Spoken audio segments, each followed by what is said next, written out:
guys, welcome back to the channel. Today I'm gonna be reacting to a video called 10 weirdest things you can only do in Canada. Okay, I don't know if it's because it's forbidden anywhere else in the world or it's just very specific Canadian things. I don't know. I do not know. I think fighting polar bears is that something you would do only in Canada? I don't know. We're gonna find out. So let's check it out and comment, like, and subscribe. Did you know that in Canada you can surf down a river for hours, go face to face with polar bears in the wild, and Okay, I mentioned the fighting polar bears as a joke. I wasn't imagining it to be for real. even sleep inside a hotel made entirely of ice? This isn't the That doesn't sound Canada that you see on comfortable. postcards. These are the kinds of once-in-a-lifetime adventures possible Is that a whale? I would die. I would die. I would cry and then I would die. only in Canada, and most people don't even know they exist. Today, we're showing you 10 unique Canadian experiences that will change the way you see this country, from the Okay. bizarre to breathtaking to the unbelievable.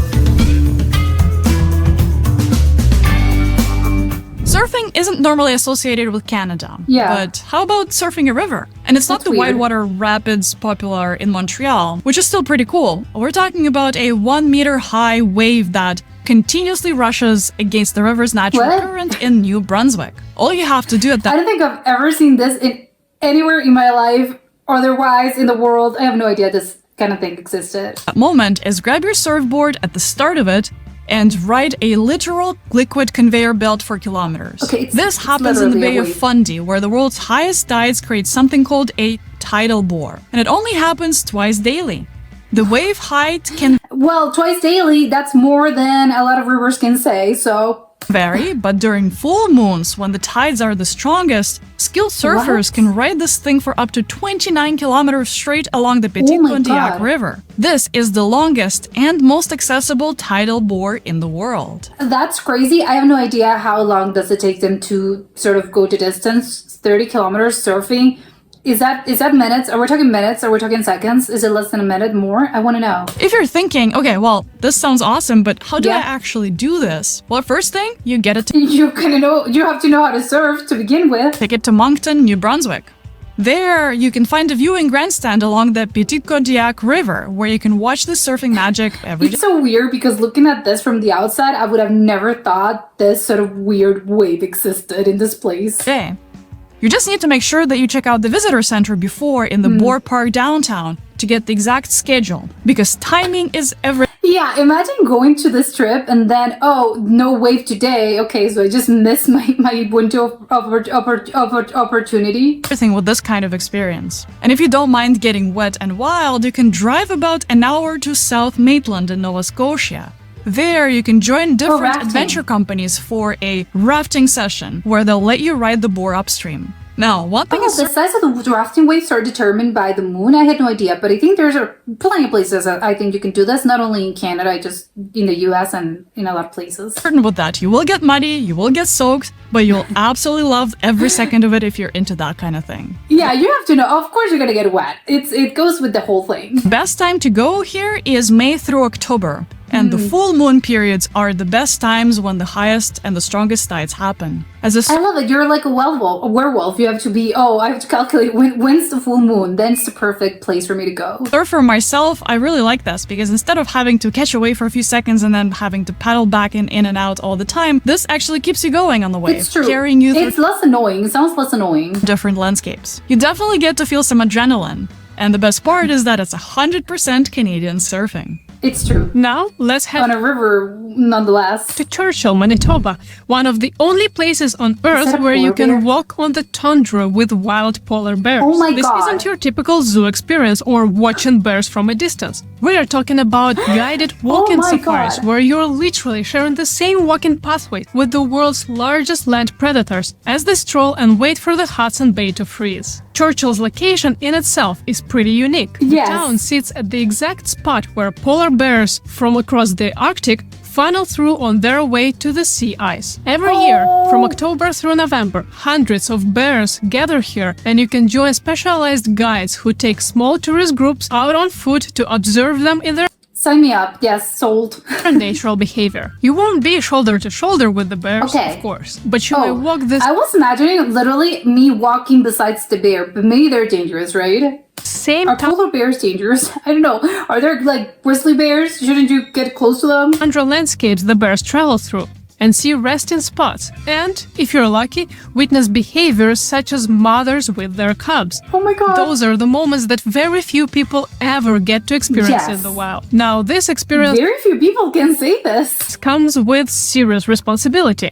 These are wild animals in their natural habitat, It's and dangerous. we are visitors in their home. Oh yeah, of The course. experience They're littles now. It's just so cute. I want to give it a kiss. is heavily regulated and limited. Oh, Only okay. certain licensed operators can do this, and group sizes are kept tiny to minimize our impact. And there are Okay, I wonder if it's not, oh, I'm feeding us and you're feeding pigeons, feeding bread to the pigeons. No, you're not feeding bread or carrots to the bear, of course. strict protocols to make sure that we maintain safe distances Yes. and never interfere with the bear's natural behaviors.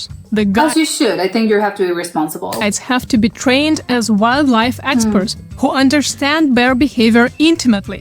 So they will teach us how to move Correct. quietly, respect the bear's space, and leave absolutely no trace of your visit. Yeah. The leave no trace principle, widely used in hiking and camping, is Yes. more important than ever here. Pack out everything and stay on designated paths, and never feed or approach the bears unless you want to get upgraded to a get chased by bear package.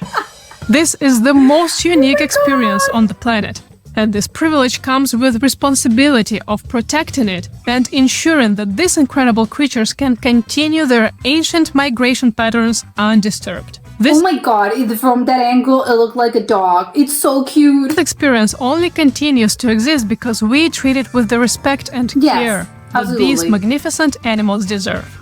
Do you know that feeling when you lose track of time and suddenly you realize that it's way later than you thought? Always. Now, this situation takes a whole different light when you're within or near the Arctic Circle. The Arctic Oh. Circle is the land of the midnight sun. And if you've never Oh. experienced it, it completely messes I didn't know that Canada also had the midnight sun. up with your brain in the most wonderful ways. Imagine reaching a mountain ridge That's at 1 beautiful. a.m. in the morning and taking photos in golden hour light. crazy. That's the kind of light that photographers spend years chasing elsewhere. To experience that, you don't even need to get to the Arctic Circle. You can head up to Dawson City and from there Oh my head over God. to the breathtaking Tombstone Territorial Park. The Okay. time to experience this is late May through mid-July, depending on how far north you go. In Dawson Okay. City, for instance, you get about Oh my god, those sort of landscapes are still gorgeous. 30 days where the sun just doesn't set. The further up Oh my. north in Tombstone Park you You go, have 30 days of eternal sun. That's the vampire's worst nightmare, but still, that would be crazy to experience. and you can get up to more than 50 days of continuous daylight. Oh my God, it's 50 What happens days? to your brain is wild. You'll find yourself starting conversations at what should be bedtime. Waking up or going to bed? Yeah, I have no idea. When will I sleep? Never, I guess. And suddenly Until your brain sort of collapses and gives up on itself. realizing that you've been talking until 2 a.m. Except Jesus. it looks like it's afternoon outside. No, I Time couldn't. becomes completely meaningless when every hour feels Time is a construct. Yeah, literally. Here, nothing. No words have been truer than in this place. feels like golden hour. And then you discover this strange freedom where you can start a canoe trip at 9 p.m. or have a dinner at 1 a.m. Well, it's simply true. because the sun says you can. It's true. You're abandon all rules. Yeah, we have different rules here, which, true. This next experience is about food, but also about so much more. It's about connecting with thousands of years of indigenous knowledge while Oh. tasting the land and the sea in their purest form. Okay. Imagine this.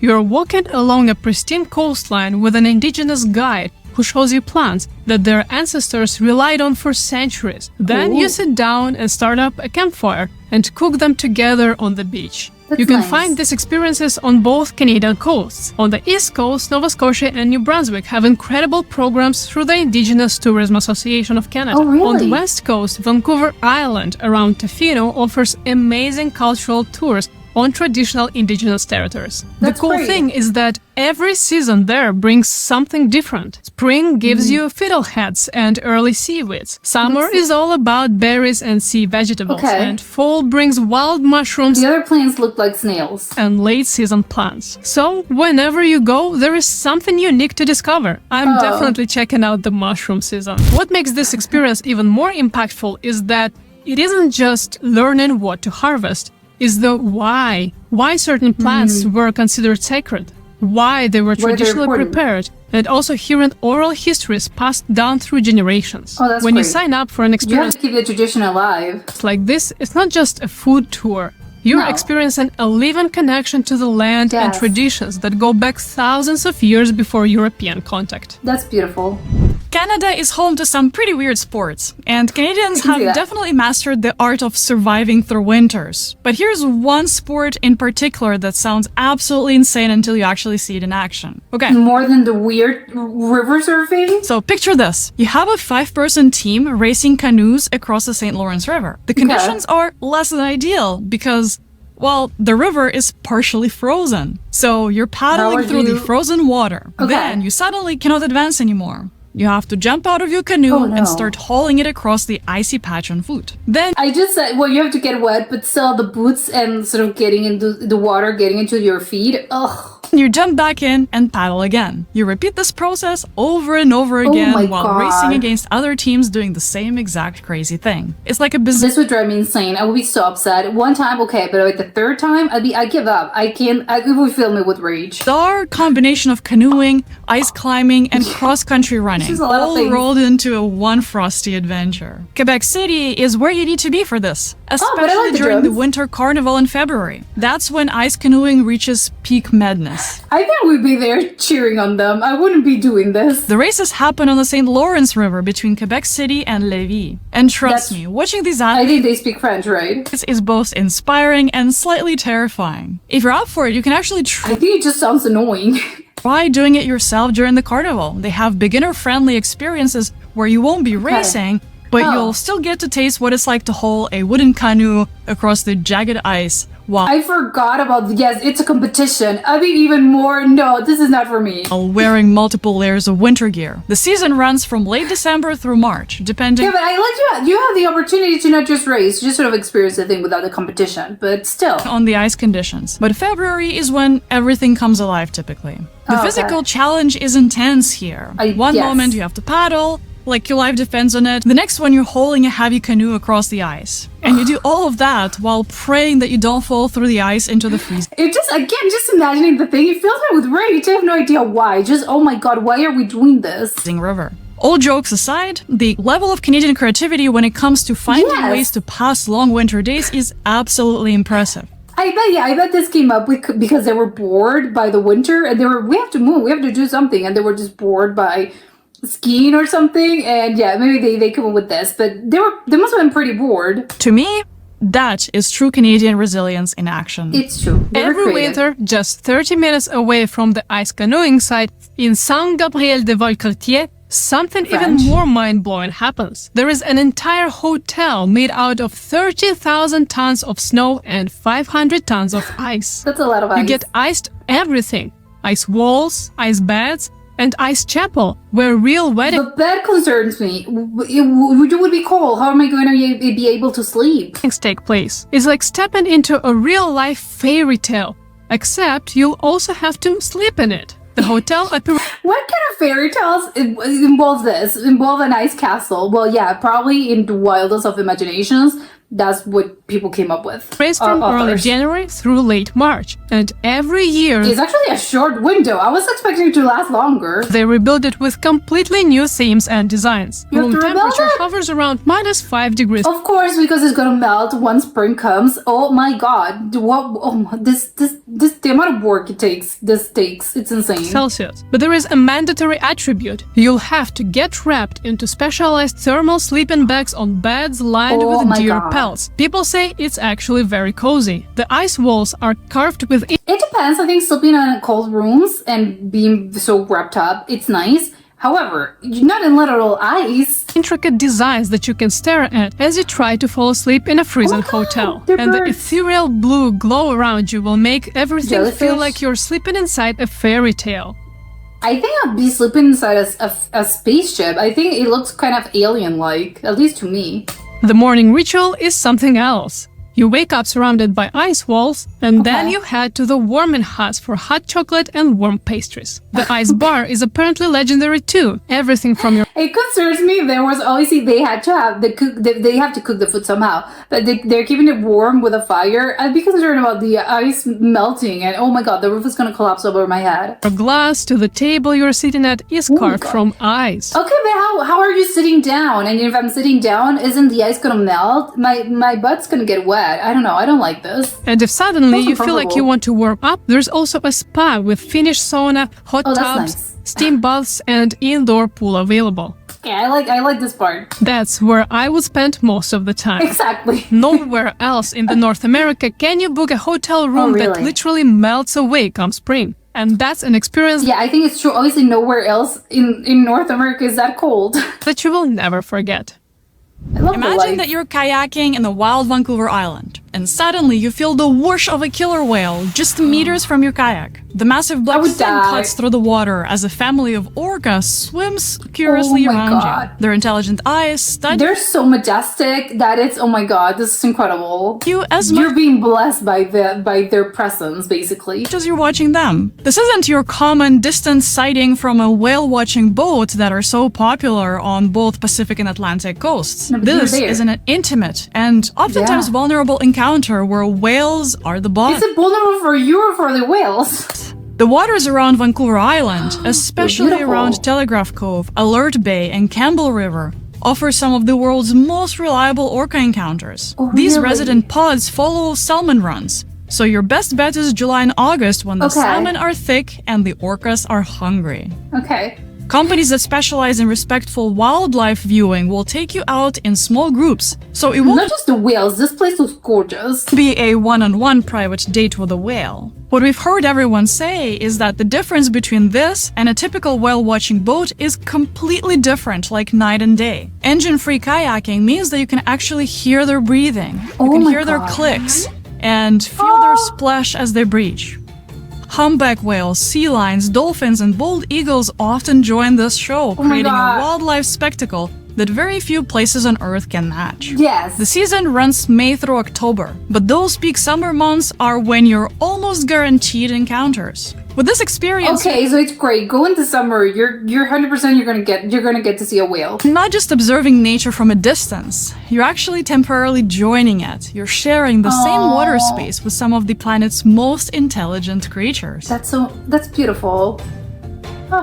Newfoundland isn't just the iceberg alley. It's one of the few places on Earth Why is it called that? And I'm scared. Is it very cold? where you can actually watch and hear icebergs crack and collapse into the ocean right in front of you. These Well, I don't think that's good. That tells me global warming is on the rise. huge chunks of ice come Yeah, from the sea levels are getting up and the planet's getting warmer. Oh my god. glaciers from Greenland that have been traveling south for up to 2 years, carrying ice that's thousands of years old. That's you probably crazy. know that one of Newfoundland-born icebergs have encountered Titanic Oh. back in the day. I did not know it was one from Newfoundland. Okay. The sound of icebergs cracking is unforgettable. It's deep, thunderous crack that's followed by the roar of ice and water as this It will be frightening, I think.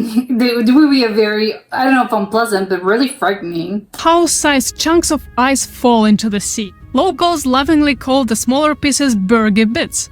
But in terms of icebergs, the small chunks can still Canadians with their names. What on earth? The Bergy Bits? What? be the size of a car. Trinity God. Bay, St. Anthony, Twillingate, and the Bona Vista Peninsula will give you the front row seats to this ancient, ever-evolving drama. This is crazy. Late May through early July is peak iceberg season, though you can still spot them from April through September. The best viewing happens It's crazy. This kind of the ice is just chunks of ice, but they're still close together and they don't sink completely down to the bottom immediately. That's insane. after It's in strong view. offshore winds break up sea ice, And this allows Oh, I'd be scared over that boat. The Titanic 2.0. Oh my god. the icebergs to drift closer to shore. Many icebergs ground themselves in shallow bays, so you can watch this geological theater from the comfort of the shoreline. Watching these ancient giants collapse connects you to something timeless. That's crazy. It looks like rocks, basically those rock formations, those arches that you get in beaches, but it's made out of ice. Oh my god. Iceberg began its journey centuries ago as snowflakes falling down on Greenland's peaks. That's and crazy. this sighting is the final chapter of a story written in ice and time. It's kind of making me want to cry, actually. It's the circle of nature. Imagine you find yourself feeling the ground vibrating under your feet from the beat of the drums. Oh and my- this happens okay. all while dozens of dancers in elaborate costumes dance in the circle. This is Okay. what's called a powwow, a living celebration Oh, where powwow. centuries-old indigenous traditions pulse with contemporary energy. And you're about to be welcomed into something extraordinary. These powwow gatherings happen year-round across Canada, but the Okay, you just powwow go? trails come alive from spring through fall. Summer brings Okay. the massive celebrations like the Manito Abi Festival in Winnipeg, or the Calgary Stampede Indian Village, or Oh the my. countless First Nations community powwows scattered across the prairies. Every province hosts these celebrations, Oh, wow, so there's you a can lot. check out the powwowtimes.ca to find the one near you if you want to check it out. What makes this experience truly transformative and unique is how you're welcomed. Many powwows don't just Yeah, invite can you just go there? Okay. I non-Indigenous thought it was only for tribe members. visitors to watch. They actually invite you to participate in friendship Oh. dances. Oh, They that's ask you nice. questions, they have conversations, and they help you learn something new. When you're at these types of the Learning more about their culture, that sounds awesome. events, you're not just stuck at the sidelines as an audience, you're actually being drawn into the circle of celebration, connecting with indigenous communities and tradition.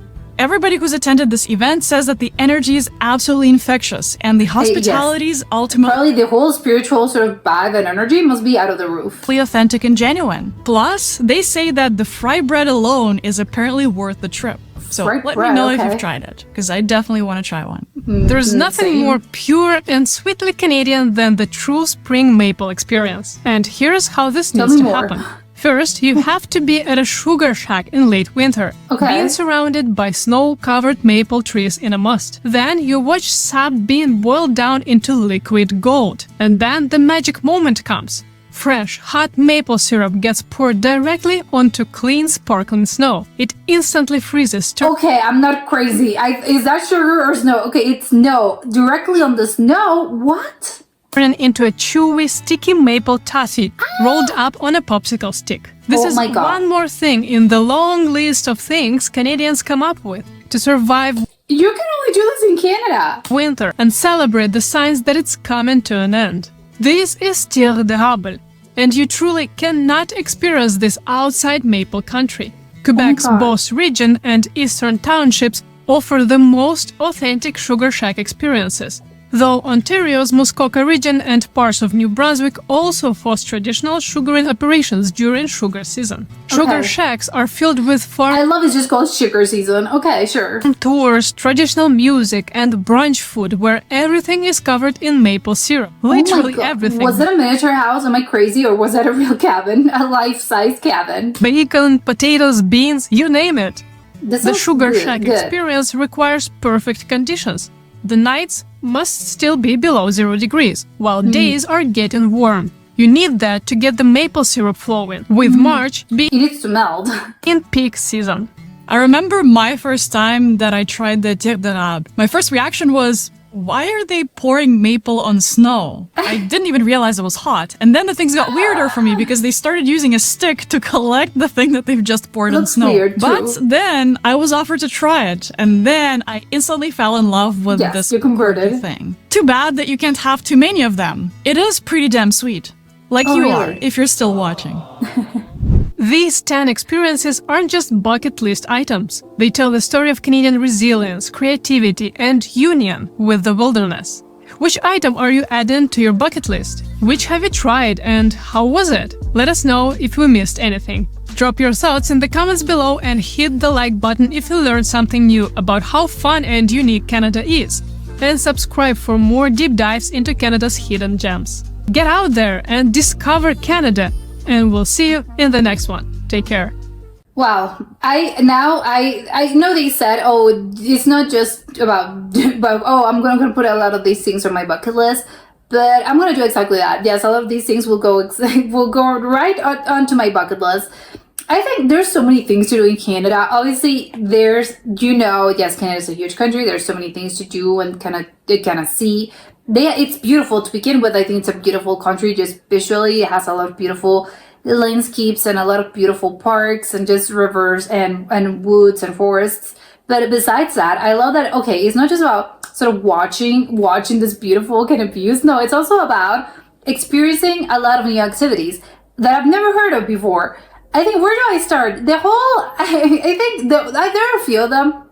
There's few of them actually that I would be, you know what? I think I'm gonna pass, but only because I don't think that seems a lot like my style. I would like, for instance, the whole kayaking in the ice in the frozen river. I do not understand this. It's just, again, it would make me upset just because, again, it's just, why are we doing this?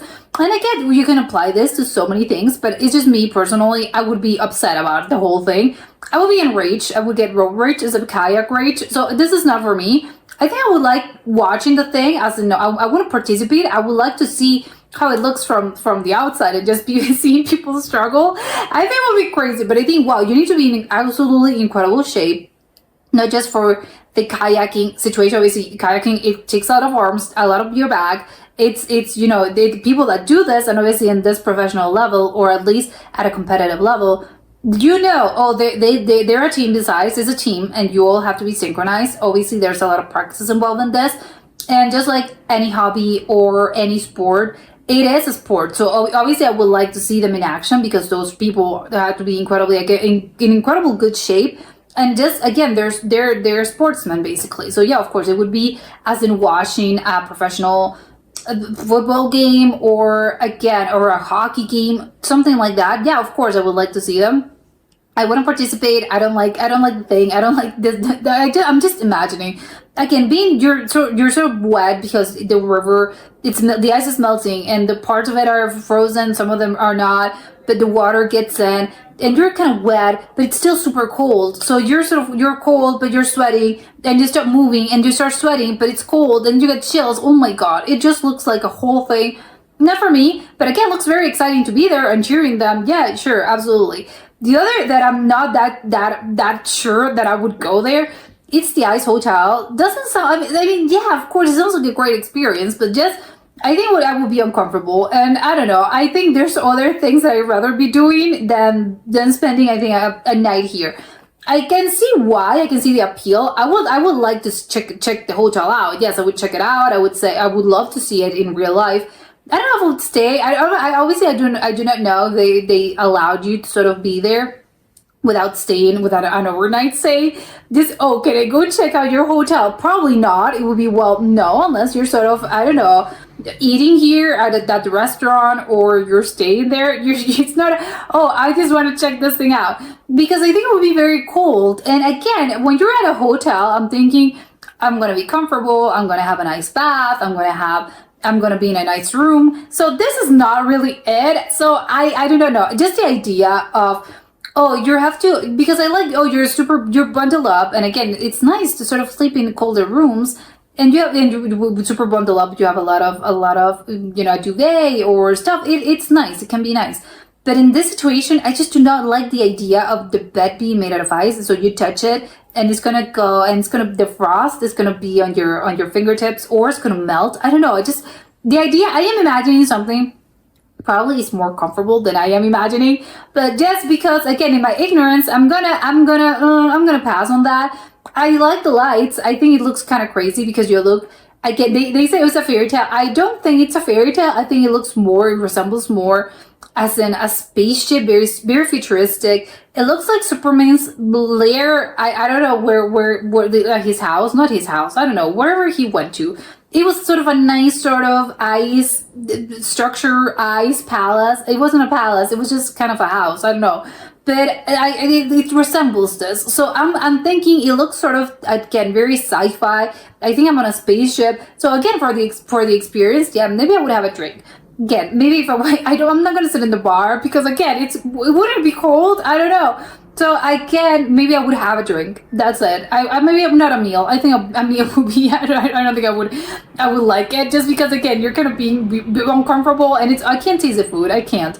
And the other things that I actually absolutely adored, well, the whale watching. I love that part.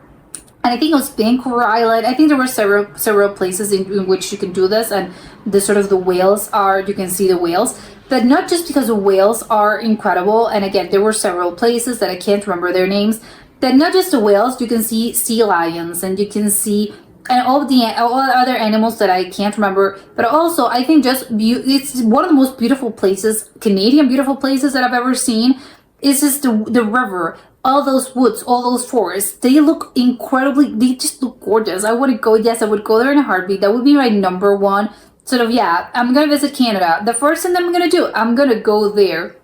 And I would absolutely plan my trip around the sort of months that you can see the whales because yes, I loved it. And again, it's just not the whale watching, it's just that you're in a very beautiful place.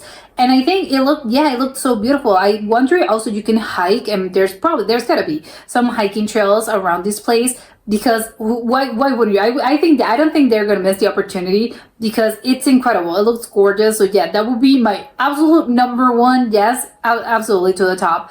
The others that I would love to experience are the maple, the taffy, maple taffy, the sugar season. Sugar season, absolutely. They said, oh, it's really sweet, so you can't just overeat this. But okay, well, I guess we'll find out. I'm gonna eat this, and then maybe it's gonna be okay until I can't anymore. And obviously, the other the food itself looked great as well. I don't really understand how. Can you just sort of go there and I don't know, there are vendors as in when you're, I don't know, you're on a highway or something, not a highway, you're on a drive, you're on the road, and then some people sort of pull up and sell, I don't know, apples or just homemade goods. Is it something like that? Because I am imagining something like that, although they didn't appear to be that. So I'm a little unclear on how exactly would I go if I want to try this. Do I just contact someone? How is the thing? Do I just go to one of those cities and then I'll ask for, hey, I went during sugar season and please point me to the right sort of the maple taffy and how do they process this maple syrup situation? I don't know. Would love to know, but that would be also super high on my list. The powwow, I feel looked incredible. I didn't know, again, I don't know if you have to sort of, I don't know, is it by reservation? Can you just show up? They'll tell you, hey, it's just 5 p.m. on Monday the 3rd. Okay, so you can just go there and that's it. I think it looked also very, very good just for the experience itself. They also mentioned the food, but I think, again, it's more about the experience of connecting with other people and learning about new and different cultures. Because obviously this is an Asian cultures. Well, there's going to be, obviously not, there's several sort of tribes and stuff. So, but yeah, anyway, there's still natives. There's still cultures that have been here for, I don't know, thousands of years probably. So I would love to go just because, again, the experience of just learning. And again, you're learning new things and you're also connecting with new people and new cultures. And that's I think the nicest thing about traveling. And yes, and you're learning more about Canada itself because again, the natives are a part of, they were the first people that were there. So yes, I would love to go to one of those things. I think those would be the ones that are very, very high on my list. There's few little things. Oh, as a midnight sun as well. I didn't know you could experience that as well in Canada. I thought it was more again like the Arctic Circle, but I love the idea that you could just sort of go there. I don't know if you would go because it would be a trip. Yeah, of course, a trip is not as an actual trip. I mean, a trip as in mentally would be a trip because like they said, oh, who's stopping you from? I don't know. Hey, let's have a party at 2 p.m. that you're sort of everything's sort of dark outside. I don't know, or just again you're just staying awake for 24 hours and then you're, oh my god, when was the last time that I slept? I think it would be crazy. I don't know how much. I don't know. It would be crazy. Again, I would like to go. I don't know how long would I be able to stay there. But yes, just for the experience, absolutely. And of course, the polar bears. I love the polar bears. I love the idea of you sort of experiencing. So again, the connection with those beautiful animals, I love it. I think it's more as a safari. I don't think, again, I was thinking you're literally walking with the bears, but I know how ridiculous that sounds because I just thought, oh, maybe they're just very friendly. No, it's still a wild animal. It's still a bear. No, you're not, you're not petting the bear. But yeah, again, I would like to see them just because I think I've never seen a polar bear in real life, so I kind of want to see them. I think they look like dogs, which I think it's probably super off. No, they don't look like dogs. They're probably huge, and I'm imagining something. Oh, it's more like a German Shepherd, maybe a Husky, sort of big, but not that big. No, of course they're gigantic, but just looking at the clips, I wouldn't know. So that's what I want to go see them in real life. But yes, this whole I'm gonna look weirdest Canadian things. Yes, weirdest, but also pretty incredible. And yeah, even though not just on your bucket list, but also yes, absolutely on my bucket list. But that was it for today, and I'll see you next time. Bye.